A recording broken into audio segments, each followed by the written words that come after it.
this is an import tariff for the US, so it will affect whatever we are exporting to the US. The major industry that will be affected is this ready-made garments industry, because this is the largest industry, export industry for us, and we are probably one of the largest provider of ready-made garments there.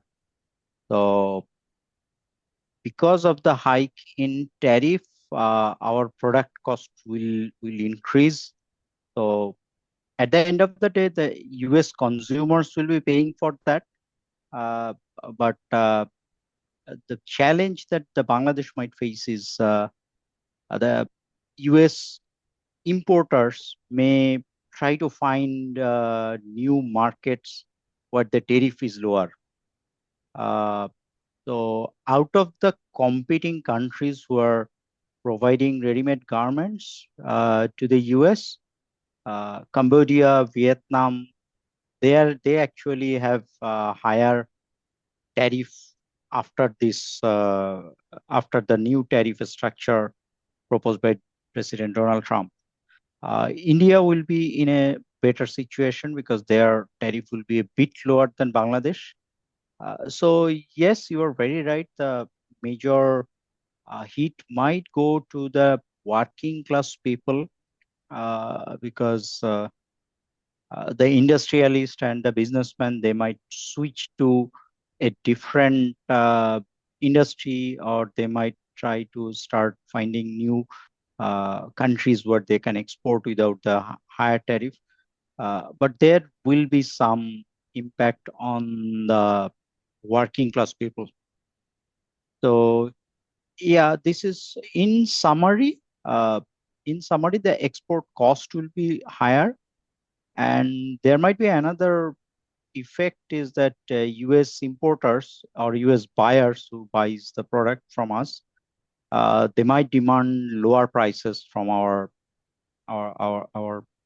factories or industries, just to make sure that the increased tariff does not increase the price for the US consumers.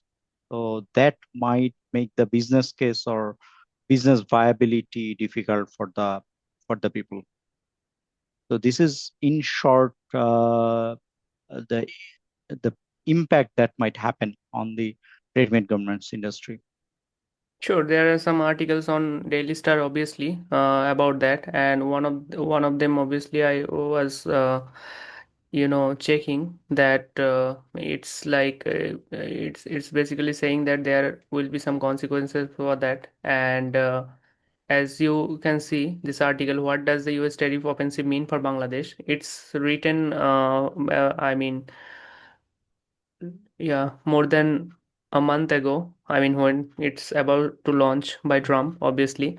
And they basically quoted someone like Professor Selim Rayhan, I mean, Executive Director of South Asian Network on Economic Modeling.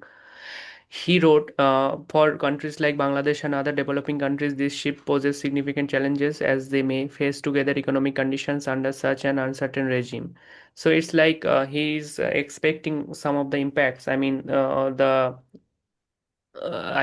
flaws of it, the bad side of it, for Bangladesh, right? Because Bangladesh is, I mean, huge importer for the US for, I mean, decades now, right?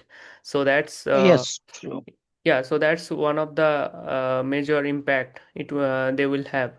But at the same time, I mean, the UNIS government or administration, whatever you call it, I mean, they are quite, I mean, kind of like I mean, positive about some of the things. Like they are not very much worried. One of the reasons is just that maybe I mean, Trump paused it for 90 days or something. That's one of the reason, I guess. But at the same time, it's like he's basically saying that okay, it's at the same time. I mean, yeah, it might impact the working people. I don't know. I mean, how much as I mean, Prime Minister of Bangladesh, how much he will do about it. But at this time, it looks like, I mean, there is some relief because it's paused for 90 days. But after 90 days, obviously, Trump is not predictable. He's very unpredictable, as history shows, time to time.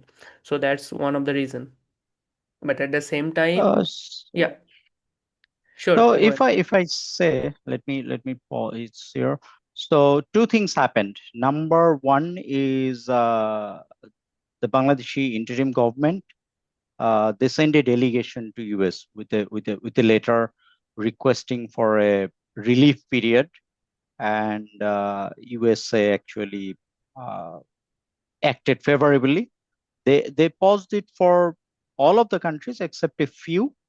But Bangladesh actually sent a delegate within 2 or 3 days, which is a very positive thing because the government understood the severity of the situation. So that's one thing, and this gives us a breathing space for us to assess what we can do, whom to contact, what type of strategy we should start.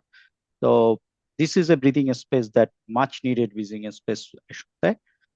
Number second point is, as I explained in the first point, most of our competing countries are also affected by that. Hmm.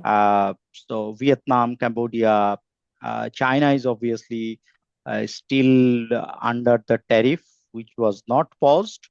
Uh, Also, one thing is, uh, Vietnam used to be a hub for Chinese export. For example, like USA always, impose higher tariff on Chinese products. So they send it to Vietnam and Vietnam send it to the US. But right now, after this tariff structure, uh, Vietnam stopped doing that, and they increase their monitoring and other things. So this will not happen. Uh, so on that note, there is some positivity, but still the uncertainty is there. Uh, on another note, like I should point out that we actually faced a similar situation a few years back, not few years, maybe almost a decade past there. Uh, there are some industrial accidents happened. Uh, we also faced challenge from sustainability issues, but we overcame that very, very effectively. Right now, Bangladesh have 237 factories which are certified as green factory, and since the West is uh, always lecturing us about production, sustainability, and other things, so we managed to do that, and we invested a lot of money into implementing these green initiatives and everything. We went into the carbon market as well. So we might pull this off, and we might like contact those people and negotiate on this front, that we we invested a lot on environment and sustainability issues, which many of our competing countries have not been able to. So this is one thing we can definitely utilize to have a favorable response on our demand that the tariff structure should be considered again.